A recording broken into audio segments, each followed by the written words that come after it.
امروز راجع به یک استراتژی صحبت میکنم که به جرئت میتونم بگم که اگه اولین استراتژی سودده کانال نباشه جزء ستای اول هست. استراتژی که هم به شما کمک میکنه با روند جلو برید و هم سودآوری بالای 75% داره. از 39 معامله که با این استراتژی انجام دادم حدود 30 تاش موفق بوده. این استراتژی برای همه بازارها از جمله فارکس، کریپتو، سهام و حتی طلا جواب میده و نکاتی که در این استراتژی هست مطمئنم خیلی به کارت میاد. پس یادت نره اگه از این استراتژی خوشت اومد لایک رو بزنی و برای دوستات بفرستی.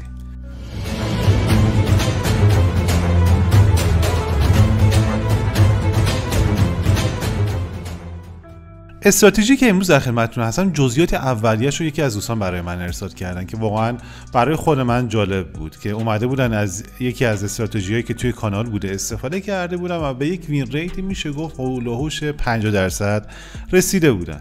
اگه یادتون باشه من راجع به مووینگ اوریج ها خیلی صحبت کردم. مووینگ اوریج 200 50 و 21 این دوستمون اومده بودن از این سه تا مووینگ اوریج استفاده کردیم که من اونها رو به چارت اضافه میکنم.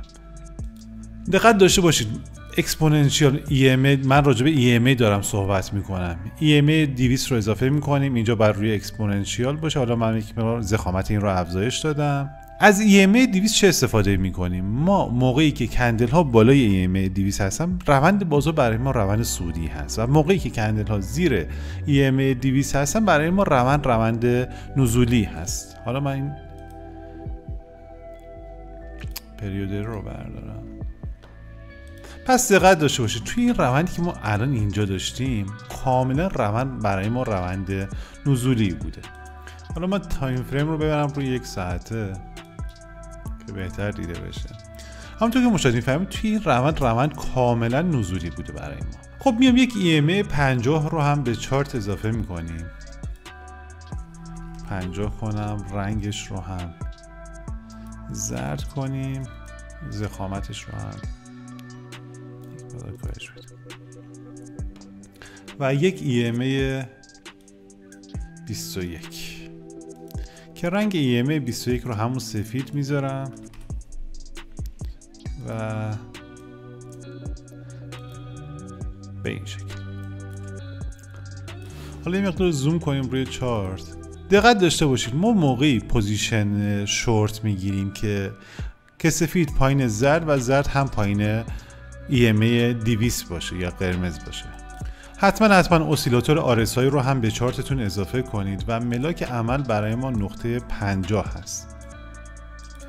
پس بیایم این رو هم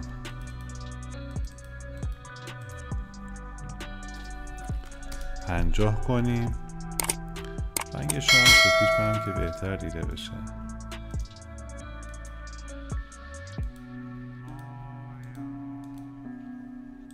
خب بیایم نقاطی که کندل ها زیر EMA 200 بودن رو مشخص کنیم.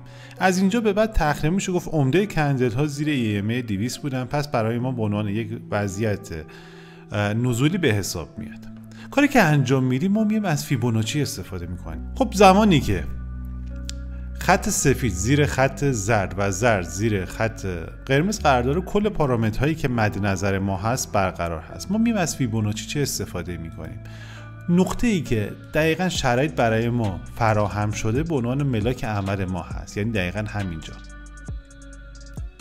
من این رو به یک مقدار زوم کنم. من رنگ این رو هم یک مقدار تغییر بدم که بهتر دیده بشه. سفید کنیم این رو هم.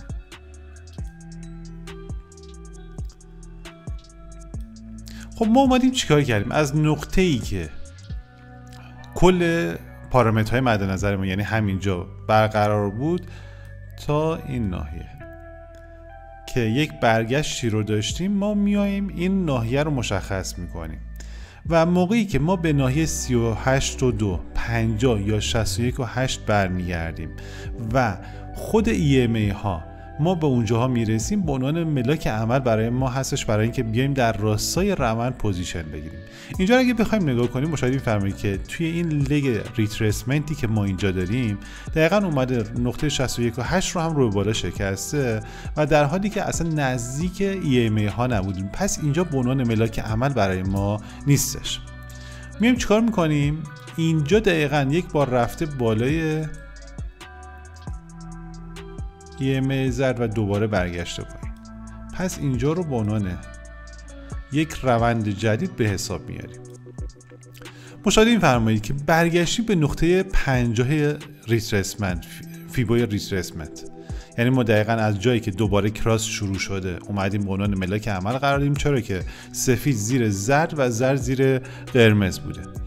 اومدیم اینجا این روند رو به عنوان یک لگ نزولی در نظر گرفتیم و اومدیم حساب کردیم چه موقعی ما به فیبوی 38.2 یا 50 یا 61.8 رسیدیم که نزدیک ناحیه‌ای هستیم که EMA 21 قرار داره. این دقیقاً توی همین کندل. خب من بیام این فیبوناچی رو فعلا بردارم یا بکشمش این ور. ما توی این کندل اومدیم به عنوان یک سیگنال شورت یا فروش برای ما به حساب اومد. خب اگه ما بیایم همین کندل رو به عنوان ملاک عمل خودمون قرار بدیم، یعنی پوزیشن شورت خودمون رو داشته باشیم، ما میایم بالای EMA 50 رو به عنوان استاپ لاس خودمون قرار میدیم و دقیقاً دنبال یک آربار یک هستیم. یعنی ما اگه بیایم همین رو کپی بگیریم ازش، تقریباً همین ناحیه به عنوان نقطه تیپی ما قرار داره و استاپ لاس ما هم دقیقاً همینجا هستش. همونطور که مشاهدین فرمایید تیپی ما زده شده. خب نکته مهمی که یادم رفت خدمتتون عرض کنم این هستش که ما از RSI 50 چه استفاده می‌کنیم. ما RSI 50 برای ما به عنوان اگه زیر RSI 50 باشیم به عنوان سیگنال فروش، اگه بالای اون باشیم به عنوان سیگنال خرید برای ما به حساب بیاد. یعنی دقیقاً همین جایی که ما این پوزیشن رو گرفتیم به عنوان یک سیگنال تاییدی برای ما به حساب میاد. دقت داشته باشید که توی شرایط بعدی که تو بازار وجود داره ما دیگه کراس روی بالا رو نداشتیم که بیایم به عنوان ملاک عمل برای گرفتن پوزیشن برای ما به حساب بیاد. یعنی ما اومدیم فقط توی این روند نزولی که داشتیم یک پوزیشن گرفتیم. قبل از اینکه بریم ادامه استراتژی خدمتتون عرض کنم و نکات مهمش رو بهتون بگم، توصیه‌ای که دارم حتما این هستش که به بقیه استراتژیایی که توی کانال قرار دارن سر بزنین. استراتژی بسیار جذابی رو توی کانال قرار دادم که واقعا میتونه سودآوری شما رو افزایش بده و مثل همین استراتژی که امروز در خدمتتون هستم میتونید استراتژی خودتون رو ارتقا بدید و سودآوری بسیار خوبی رو برای خودتون داشته باشید. توصیه‌ای که دارم حتما استراتژی عجیب تریدر تبریزی رو نگاه کنید. واقعا استراتژی بسیار جذابی هست.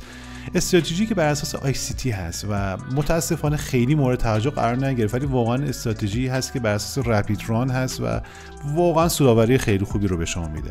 استراتژی شخصی خودم رو توی کانال قرار دادم و بقیه استراتژی رو سعی کنید نگاه کنید و بیایید استراتژی شخصی خودتون رو ارتقا بدید. خب بریم یک پوزیشن لانگ یا خرید رو با هم بررسی کنیم.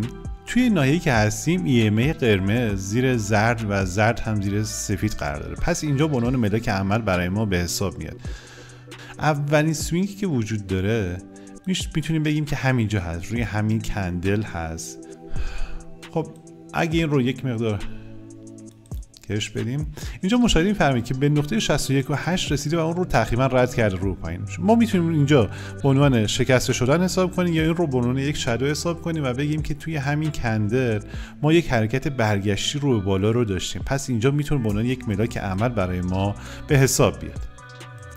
پس ما میایم اینجا توی همین کندل یک پوزیشن لانگ میگیریم و زیر سوینگی که وجود داره یا همون خط زرد که وجود داره به عنوان ملاک عمل ما هستش.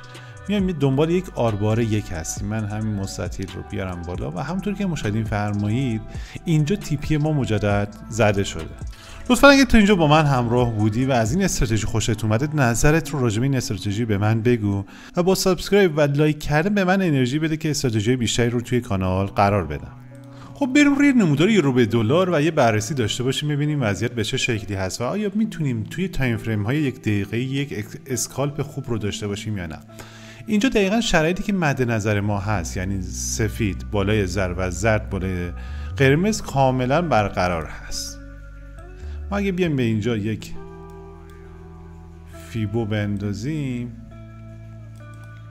مشاهده فرمایید که 61.8 رو کامل رو پایین شکسته. پس اینجا نه روی 38.2 نه 50 و نه 61.8 ما یک حرکت برگشتی رو نداشتیم که بتونیم روی این کاملا حساب باز کنیم.